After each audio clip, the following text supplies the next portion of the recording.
During the investigation in FIR number 162 of the year 2025 of PS Naugam, a huge quantity of explosive substances, chemicals, and reagents were also recovered from Faridabad. On 9, the samples of the recovery had to be forwarded for further forensic and chemical examination. On account of the voluminous nature of the recovery, this process was going on for the past 2 days, which means yesterday and day before, by the FSL team. Due to the unstable and sensitive nature of the recovery, the sampling process, the handling was being done with extreme caution, with utmost caution by the FSL team. However, unfortunately, during this course, last night around 11:20 p.m., an accidental explosion has taken place. आदाब दोस्तों, मैं Mohammad Khalid the strong signal में आपका स्वागत है। दोस्तों, आप जो ये मेरी स्क्रीन पे वीडियो चलते देख रहे हो, ये डीआईजी कश्मीर नायलन प्रभात की प्रेस कॉन्फ्रेंस है, जिस प्रेस कॉन्फ्रेंस में उन्होंने ये सूचना दी कि एफआईआर नंबर 162/2025 जो नौगाम पुलिस स्टेशन के अंदर लॉन्च हुई और आज गुजरी रात 11:20 पे एक धमाका होता है। और वो धमाका इस तरह से, जिस धमाके के अंदर एसआईए का एक जवान सब इंस्पेक्टर जो द्रगमोला कश्तवाड़ से बिलोंग करते हैं, उनकी मौत हो जाती है। एफएसएल की टीम के 3 मेंबर उनकी मौत हो जाती है। और उसके अलावा क्राइम ब्रांच विंग के 2 फोटोग्राफर जिनकी मौके पे मौत हो जाती है, और रेवेन्यू के ऑफिसर 2 यानी मजिस्ट्रेट लेवल के ऑफिसर, वो तहसीलदार लेवल के ऑफिसर। और उसके बाद बात करें आगे तो ये लोग हैं जो कैजुअल्टीज़ हुई, और उसके अलावा सिविलियंस भी हैं। और सिविलियंस की जो सिविलियंस इंजर्ड भी हैं। 27 पुलिस पर्सनल इंजर्ड हैं, 3 सिविलियंस हैं और 2 और अन्य अफराद हैं। अब बात करें ये जो सारा ब्लास्ट हुआ, ये ब्लास्ट क्यों हुआ और कैसे हुआ और कहाँ से ये मटेरियल आया। आईजी साहब ने ये भी कंफर्म किया कि जो दिल्ली में एक ब्लास्ट हुआ, वो ब्लास्ट जो रेड फोर्ट के सामने हुआ, और उसी के साथ जो तार जुड़ते हुए एमोनियम नाइट्रेट्स जो वाइट क्रिस्टल का पदार्थ रिकवर हुआ फरीदाबाद दिल्ली से या यूपी से, जिसमें डॉक्टरों की इन्वॉल्वमेंट, तकरीबन 6 डॉक्टरों की इन्वॉल्वमेंट बताई गई, जिसमें एक ये सुसाइड बॉम्बिंग जैसे हुई। डॉक्टर उमर नबी जो खबरें चल रही हैं, उसकी रिकवरी इनिशियली एफआईआर जो है वो नौगाम पुलिस स्टेशन के अंदर लगी थी, और नौगाम पुलिस स्टेशन के अंदर ही इन सैंपल्स को वहां से ट्रांसपोर्ट करके यहाँ पे लाया गया था, जिसके लिए एफएसएल की टीम सैंपलिंग करने के लिए यहाँ पे सैंपलिंग कर रही थी। बड़े प्रिवेंटिव मेजर्स लिए गए थे, एक्सपर्ट टीम थी, बड़े कॉशंस के साथ किया गया, लेकिन फिर भी ये अननेसेसरी एक्सप्लोजन हो गया और इतने लोगों की जान चली गई। इतने लोगों की जानों का क्या, और ये नेग्लिजेंस कहाँ रहा एफएसएल टीम का, या कौन से एक्सपर्ट इस तरह के थे जिनको ये पता ना चला। अब बात करते हैं कि ये एफआईआर, अगर जो क्वेश्चन रेज हो रहे हैं वो क्वेश्चन ये हो रहे हैं कि एक तो इन्फॉर्मेशन पूरी डिस्क्लोज नहीं हो रही। इन्फॉर्मेशन बोले तो अगर एफआईआर में प्रावधान है, जब एफआईआर लगती है जिस ज्यूरिडिक्शन के अंदर ऑफेंस अकरेंस डेट होती है, प्लेस होती है, उसी जगह में एफआईआर लगती है।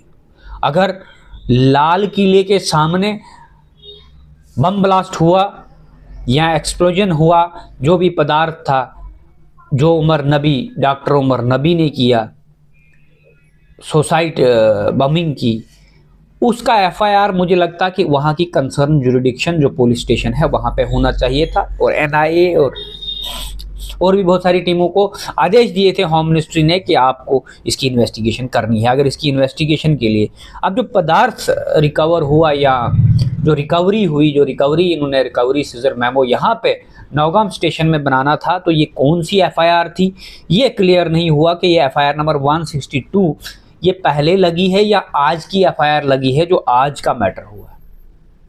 अगर पहले लगी थी तो फिर ये जनवन सी बात है कि जो रिकवरी सीजर मेमो होना था वो सारा जो पदार्थ जो केमिकल सब्सटेंसेस थे वो वहाँ से रिकवर करके यहाँ पे सीजर मेमो में डालना था, लेकिन उसकी सैम्पलिंग करते हुए ऐसे कौन से प्रिकॉशंस लिए गए उसके बाद वो एक्सप्लोजन हो गया, ये सबसे बड़ा सवाल है। और दूसरा सवाल ये है कि वहाँ से अगर फॉरेंसिक लैब चंडीगढ़ के अंदर है, सैंपल वहाँ जाना था, तो सैंपल वहाँ से भी कलेक्ट करके क्यों नहीं गया, ये भी एक सवाल पैदा होता। और जहाँ पे इसकी रिकवरी हुई, जो ऑफेंस हुआ, जहाँ पे ये पकड़ा गया, ये वहीं जुरिडिक्शन में according to old CrPC section 156 sub section 1 के तहत या 173 जो एफआईआर 154 के तहत लगती है, उसके बाद 175 बीएनएस सब सेक्शन 1 जो मैं कह रहा हूँ सेक्शन ओल्ड सीआरपीसी 156 सेक्शन 1 के तहत ये उसी जुरिडिक्शन के अंदर एफआईआर लॉन्च होनी थी जिस जुरिडिक्शन के अंदर ये ऑफेंस अकरेंस हुआ था। फिर नौगाम के अंदर तो रिकवरी हुई नहीं, ये रिकवरी वहाँ हुई, फिर यहाँ क्यों लाया गया, ये बहुत बड़ा सवाल है जिसको डीजी साहब ने डिस्क्लोज नहीं किया। उसके बाद बात करें जो ये ब्लास्ट हुआ है, इस ब्लास्ट को लेकर एक तो ये जुरिडिक्शन का सवाल आता है, दूसरा इसको वापस वहाँ से इधर क्यों लाया गया, उसके बावजूद एक सवाल फिर पैदा होता है। जो अल्फला यूनिवर्सिटी है, जिस यूनिवर्सिटी के अंदर बताए जा रहे हैं कि 40% स्टाफ जो है वो MBBS MD हैं या डॉक्टर्स हैं, वो कश्मीर से या जम्मू कश्मीर से, बोले तो जम्मू कश्मीर से हैं। और हमारा जम्मू कश्मीर सरकार कहती है हमारे पास डॉक्टरों की कमी है, और डॉक्टरों की कमियों की वजह से सैकड़ों लोगों की जाने जाती है दिन को, कि डॉक्टर ही हमारे पास अवेलेबल नहीं है। लेकिन जो जम्मू कश्मीर के अंदर PG करते हैं, टॉप करते हैं, टॉप करने के बाद जब वो हॉस्पिटल में जॉब करते हैं तो उनको जॉब से टर्मिनेट कर दिया जाता है और उसके बाद वो जाकर टेररिस्ट बनते हैं। 40% अल्फला यूनिवर्सिटी के अंदर जम्मू कश्मीर के लोग नौकरियां कर रहे हैं, जबकि जम्मू कश्मीर के जितने हॉस्पिटल हैं उन हॉस्पिटलों में डॉक्टरों की अवेलेबिलिटी ही नहीं है।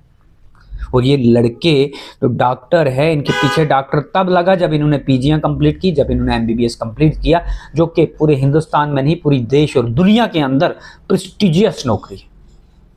आप अंदाज़ा लगाइए, जब आप इस इंटेलिजेंस, एक व्यक्ति की इंटेलिजेंस को कूड़ेदान में फेंक रहे हो, तो परिणाम कितने हानिकारक है, रेपुटेशन कितने हानिकारक है। वो जब टेररिस्ट बन गए, अगर वो ये पदार्थ जमा नहीं करते, अगर ये अटैक नहीं होता, तो उन आसाम के व्यक्तियों की, जो इनोसेंट लोगों की किलिंग्स रेड फोर्ट के सामने हुई, वो नहीं होती, और जो किलिंग्स आज यहाँ पे हुई ये भी नहीं होती, क्योंकि अगर वो अमाइनो नाइट्रेट्स किसी ने इकट्ठा ही नहीं किया होता तो एक्सप्लोजन कैसे होता है। ये बहुत बड़ा सवाल है कि ऐसी परिस्थितियों के लिए सरकार के क्या, भाई कोई व्यक्ति अगर अपने प्रोफेशन में, मुझे नहीं लगता कि अगर ये डॉक्टर्स यहाँ जम्मू कश्मीर में किसी हॉस्पिटल में काम करते, हमने खुद डॉक्टरों को देखा कि जब वो काम करते हैं तो उनको अपना फ़ोन रिसीव करने के लिए टाइम नहीं मिलता, तो ये ऐसी प्लानिंग और प्लॉटिंग करने के लिए कहाँ से टाइम मिलता। शायद ये चीज़ ना होती, लेकिन हो गया। अब हम, एक शेर ने शायर कहा है, शायर इस तरह से है कि ताल्लुक़ कौन रखता है किसी नाकाम से, लेकिन मिली कामयाबी तो सारे रिश्ते बोल पड़ते। ताल्लुक़ कौन रखता है किसी नाकाम से, लेकिन मिली कामयाबी तो सारे रिश्ते बोल पड़ते हैं। मेरी खूबी पे रहते हैं यहाँ अहले जहाँ खामोश, मेरी खूबी पे रहते हैं यहाँ पर अहले जहाँ खामोश, मेरे ऐबों पे चर्चा हो तो गूंगे बोल पड़ते हैं, मेरे ऐबों पे चर्चा हो तो गूंगे बोल पड़ते हैं। ये शेर मैं डेडिकेट करता हूँ यहाँ की सरकार को, जो असफल है इंटेलिजेंट पढ़े लिखे क्वालिफाइड लोगों को नौकरी देने में और स्कैम और घोटालेबाजी करके इनकम्पिटेंट लोगों को नौकरी देने के लिए। अगर एफएसएल की टीम कम्पिटेंट होती तो ये एक्सप्लोजन नहीं होता। कमेंट बॉक्स में आप अपनी राय रखें। मेरी आवाम से कहना है कि आप अपनी राय रखें, क्या यहाँ पे कोई असफलता होने के कारण ही अननेसेसरी एक्सप्लोजन हुआ है या नहीं। धन्यवाद।